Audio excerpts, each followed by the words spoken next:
يفقهوا قولي.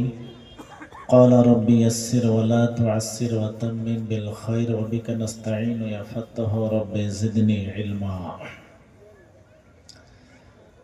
আসসালামু আলাইকুম ওয়া রাহমাতুল্লাহ। আমি আপনাদেরকে বিনীত অনুরোধ করে একটা কথা বলছি, কথাটা রাখার চেষ্টা করুন। সামনে অনেক জায়গা ফাঁকা পড়ে আছে, আপনারা জায়গাটা একটু পূর্ণ করুন। আর যিনারা দাঁড়িয়ে আছেন আপনাদের বিনীত অনুরোধ বলছি, আপনারা একটু বসে যান। দাদা আমার, ভাই আমার, বাবা আমার, আমি বিনীত আবেদন করে বলছি আপনাদেরকে, আমি অনেক দূর থেকে এসেছি আপনাদের কাছে অনেক কষ্ট করে, কাজে আপনারা একটু কষ্ট করুন, একটু আগিয়ে চলে আসুন। আল্লাহর ওয়াস্তে বসে যান, দাঁড়িয়ে থাকিয়েন না। ভাই তোমরা যেখানে দাঁড়িয়ে আছো বাম দিকে বসে যাও, বসার জায়গা আছে, দাদারে বসে যাও,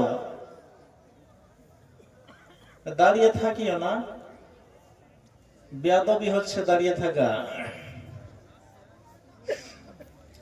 আসসালামু আলাইকুম ওয়া রাহমাতুল্লাহ।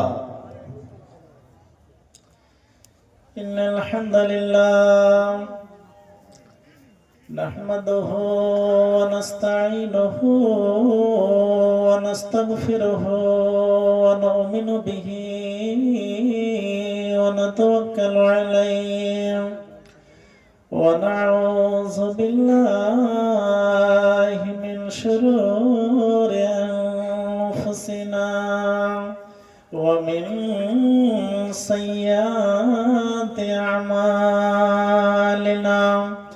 من يهده الله فلا مضل له ومن يضلله فلا هادي له واشهد ان لا اله الا الله وحده لا شريك له واشهد ان محمدا عبده ورسوله الذي ارسله بالحق بشيرا ونذيرا وداعيا الى الله باذنه وسراجا منيرا. أما بعد فأعوذ بالله من الشيطان الرجيم. بسم الله الرحمن الرحيم.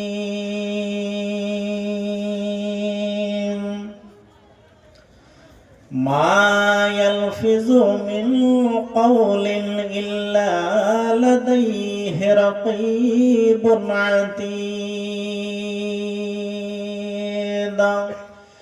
بسم الله الرحمن الرحيم. يا أيها الذين آمنوا اتقوا الله وقولوا قولا سديدا يصلح لكم أعمالكم ويغفر لكم ذنوبكم ومن يطع الله ورسوله فقد فاز فوزا عظيما.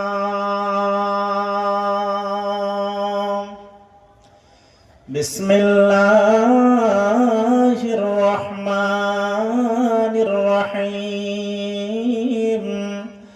الذين آمنوا ولم يلبسوا إيمانهم بظلم أولئك لهم الأمن وهم مهتدون.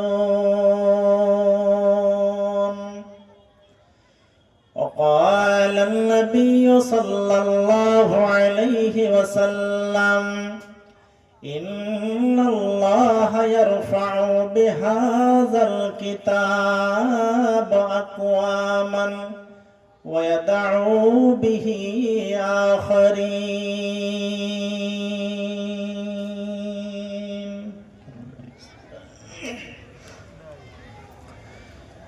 যৌবন আমার ঝরে গেছে তবু মনের যুবক আমি, দিব্যি করে যাই সেই কাজ আজ যেই কাজ পারো না তুমি, যেই কাজ পারো না তুমি।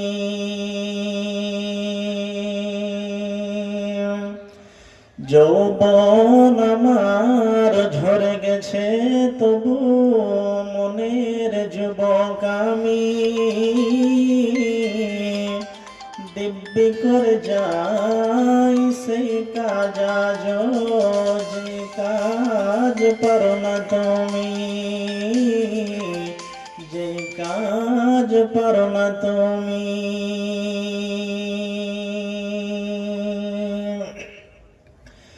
ধর্মের ভূমি আগাছাতে ভরা, সেচ খাচ দেই না কেউ, যার কাঁধে আছে দেখাশোনা ভার, ঘুমায় পড়েছে সে, ঘুমায় পড়েছে সে। সইতে না পেরে করুণ দশা কোমর বেঁধেছি আমি, দিব্যি করে যাই সেই কাজ আজ যে কাজ পারো না তুমি, যে কাজ পারো না তুমি।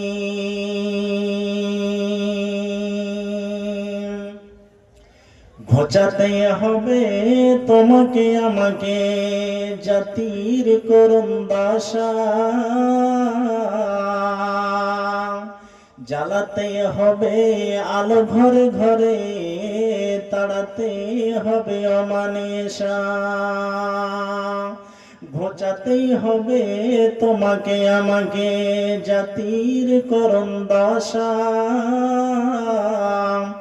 জ্বালাতে হবে আলো ঘরে ঘরে, তাড়াতে হবে অমানিসা। তুমিও এবার পণ করো ভাই, তুমিও এবার পণ করো ভাই, যে পণ করেছি আমি, দিব্যি করে যাই সেই কাজ আজ যে কাজ পারো না তুমি, যে কাজ পারো না তুমি।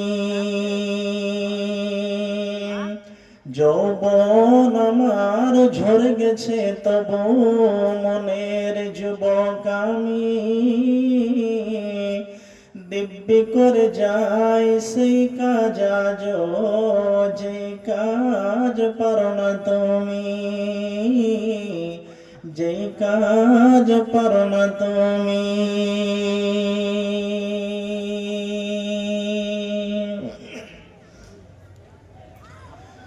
শ্রদ্ধেয় সম্মানীয় সুযোগ্য আজকের চলমান সভার সভাপতি মহাশয় এবং স্টেজে উপস্থিত ওলামায়ে কেরামগণ তথা আমার সামনে দিনদার পরহেজগার ভাই এবং বাবাজিগণ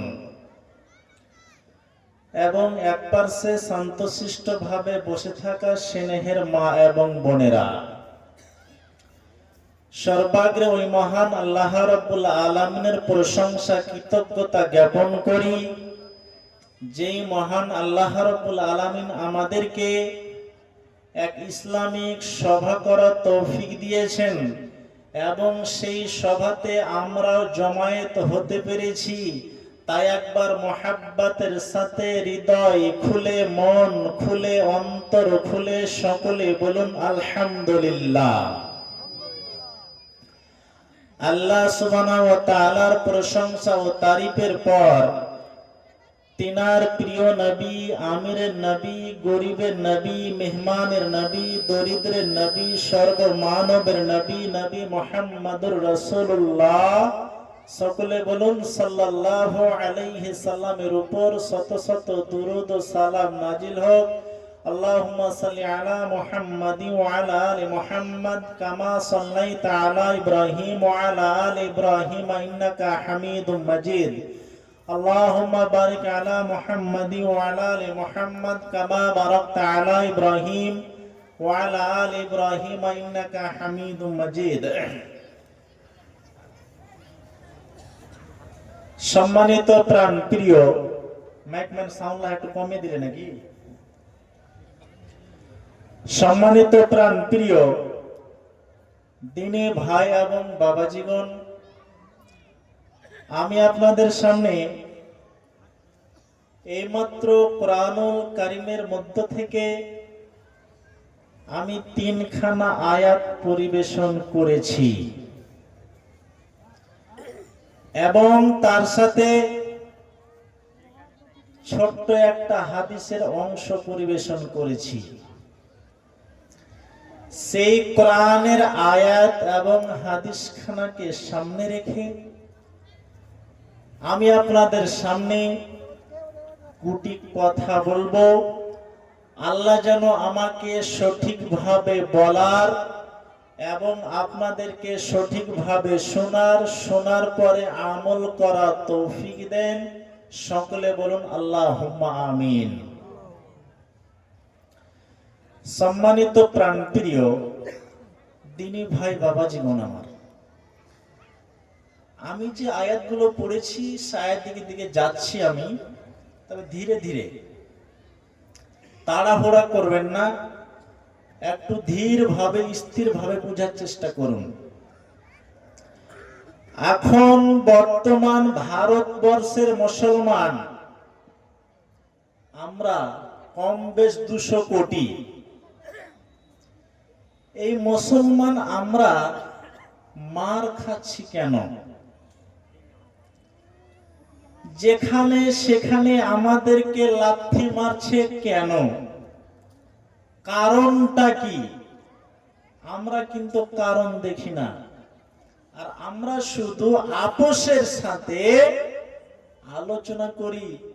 সরকার এই ঝামেলা লাগিয়ে দিল, সরকার একের পর এক এটা করে দিল, একের পর এক ওইটা করে দিল, এরকম কিন্তু আমরা সমাজে আলোচনা করছি। কিন্তু এই যে হচ্ছে এই সমস্যাগুলো, মুসলমান যে লাত খাচ্ছে, এর কারণটা কি? এই সমস্যাগুলো কেন হচ্ছে? এই কেনর দিকে আমরা কিন্তু দেখি না, খালি দেখছি সরকার এগুলো করছে কেন। খাড়ায় এনআরসি, খাড়ায় এসআইআর, খাড়ায় এনপিআর, এগুলো কেন হচ্ছে? কেনর দিকে কি আপনি লক্ষ্য করে দেখেছেন কিসের জন্য হচ্ছে? কারণ ভারতবর্ষের এখন যে কোনাতে তাকান আপনি, মুসলমান মার খাচ্ছে, মার খেতেই আছে। কোনো বিচার হচ্ছে না, কোনো কেস কাসালি কিচ্ছুই হচ্ছে না।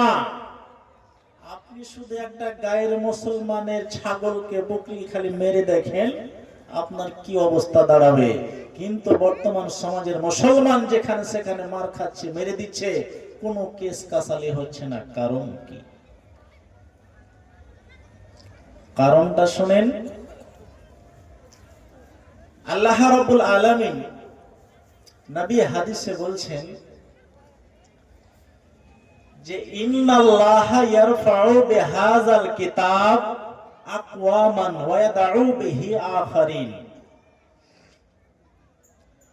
আল্লাহ রাব্বুল আলামিন নবী বলছেন যে আল্লাহ রাব্বুল আলামিন কিছু কওমকে, কিছু গোষ্ঠীকে কোরআনের উপরে আমল করার কারণে, কিসের উপরে? কিছু গোষ্ঠীকে, কিছু জাতিকে আল্লাহ রাব্বুল আলামিন কোরআনের উপরে আমল করার কারণে আল্লাহ তাদেরকে সম্মান দিলেন, উচ্চ মাকাম দান করলেন, পৃথিবীতে তাদের সম্মান মর্যাদা দিয়ে দিলেন। বলুন সুবহানাল্লাহ। কিসের উপর আমল করার কারণে? কোরআনের উপরে আমল করার কারণে। তারা কোরআনকে ধরেছিল, কোরআনকে আঁকড়ে ধরেছিল। এই কোরআনের উপরে আমল করার কারণে আল্লাহ তাবারাক ওয়া তাআলা ওদেরকে এত সম্মান দিলেন যে তারা পৃথিবীতে রাজত্ব করার তৌফিক আল্লাহ রাব্বুল আলামিন দিয়ে দিলেন। তাদের জন্য বড় কুরসি আর বড় চেয়ার দিয়ে দিলেন, তোরা রাজত্ব করে খাও। ওয়াদাউ বিহি আখারিন, এবং যারা কোরআনকে মানল না, কোরআনকে মেনে চলল না, তাদেরকে আল্লাহ রাব্বুল আলামিন পথভ্রষ্ট করে দিলেন, জালিল বানিয়ে দিলেন, এবং তাদের চরিত্র, আচার আচরণকে একবারে কুকুর সিরিয়ালের মতন বানিয়ে দিলেন। তাইলে আল্লাহ রাব্বুল আলামিনের নবী বলছেন যে আল্লাহ তাবারাক ওয়া তাআলা কিছু কওমকে কোরআনের উপরে আমল করার কারণে আল্লাহ সম্মান দিয়েছিলেন। আর যারা কোরআনকে ছেড়ে দিয়েছে, যারা কোরআনকে মেনে চলল না, তাদেরকে কি করে দিয়েছে? পথভ্রষ্ট করে দিয়েছে। তা আমরা বর্তমানে পথভ্রষ্ট হচ্ছি কেন? আমরা যেখানে সেখানে মার খাচ্ছি কেন? আমরা যেখানে সেখানে লাত খাচ্ছি কেন? আমরা কোরআনকে ছেড়ে দিয়েছি, কোরআনকে আমরা মানি না। আর কোরআনকে না মানার কারণে আমাদের দুর্গতি, আমাদের দুরবস্থা এরকম। আর আল্লাহ রাব্বুল আলামিন চ্যালেঞ্জ করছে, গ্যারান্টি নিচ্ছে যে আমি তোমাদেরকে, অর্থাৎ আমার বান্দাদেরকে আমি ইজ্জত দিব, সম্মান দিব, গ্যারান্টি নিচ্ছে আল্লাহ। কিন্তু আমরাই তো উল্টা। আল্লাহ গ্যারান্টি নিচ্ছে, চ্যালেঞ্জ করছে। আল্লাহ কি বলছেন? বিসমিল্লাহির রহমানির রহিম। আল্লাযীনা আমানু ওয়া লাম ইয়ালবিসু ঈমানিহিম। আল্লাহ রাব্বুল আলামিন বলছেন, রে আমার বান্দা, যারা ঈমান নিয়ে এসেছে, ঈমানটাকে নিয়ে আসার পর সহি সালামত রেখে দিয়েছে, শিরকের সাথে জড়িয়ে দেয়নি, কোন হারামের সাথে জড়িত হয়নি, সুদের সাথে জড়িত হয়নি, ঘুষের সাথে জড়িত হয়নি, কোন হারাম পন্থায় জড়িত হয়নি, একেবারে ঈমান খানাকে সহি সালামত রেখে দিয়েছে। তাহলে আল্লাহ রাব্বুল আলামিন বলছেন, যেই লোকগুলো এবং যেই লোকটা ঈমান খানাকে নিয়ে আসার পর সহি সালামত রেখে দিল, তা আল্লাহ রাব্বুল আলামিন বলছেন